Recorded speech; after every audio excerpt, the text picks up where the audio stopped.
How do I automate responses to certain emails? Hi, this is Elliot from Workload. In this video, we'll be making a workflow that starts with a new starred email in Gmail. Then we'll be composing a response using the AI wizard by Workload before finally sending a reply in Gmail.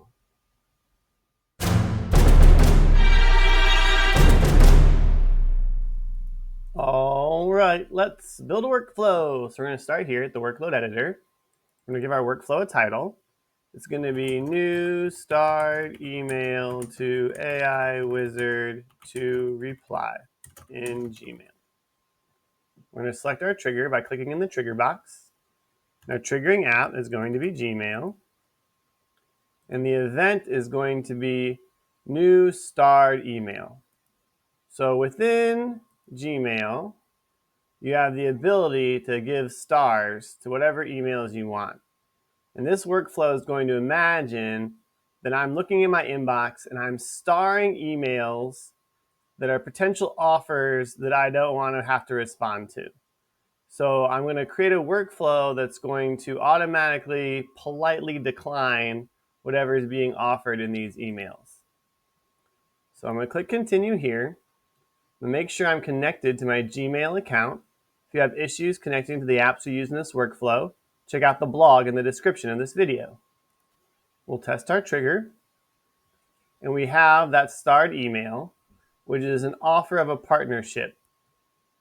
And I want to be able to respond to this in a way that's polite, but that declines whatever it is they're offering. So I'm going to click continue. I'm going to go to my tools. I'm going to select the AI wizard by workload. I'm going to prompt your data. The input data is going to be the body plain, which is the whole body of the email. I'm going to paste in a prompt. Compose a response to this email that politely declines this offer. Make sure to reference details within the input data so the response doesn't seem generic. We'll test this action.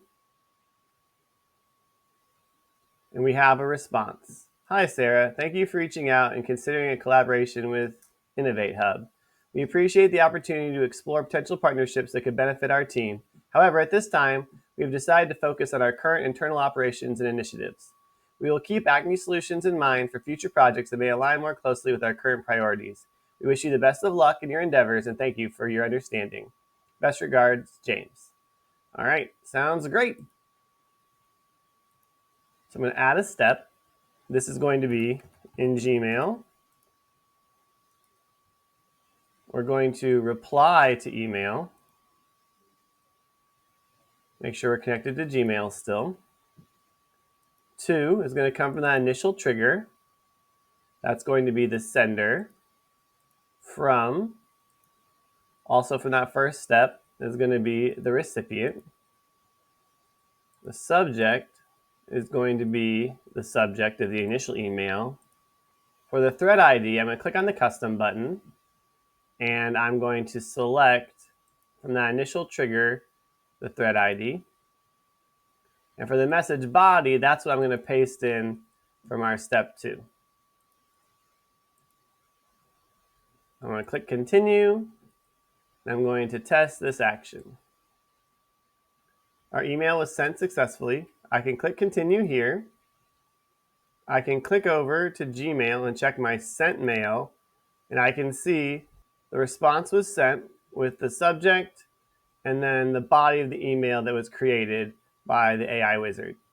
So I can come back over to my workflow, check and make sure that all of my nodes have a green dot, and then I can activate my workflow. And now, anytime that I go through my Gmails and I star certain emails, the AI wizard will create a unique response to that email and then use it as a reply in Gmail. That's how you can use the AI wizard to automatically compose a response to a starred email in Gmail. Please join the Workload community by commenting on this post with any questions you might have or suggestions for future videos. You should also like this video and click here to subscribe to our channel, or click here to get more content from Workload about how to make your business practices flow more smoothly. And I'll see you next time.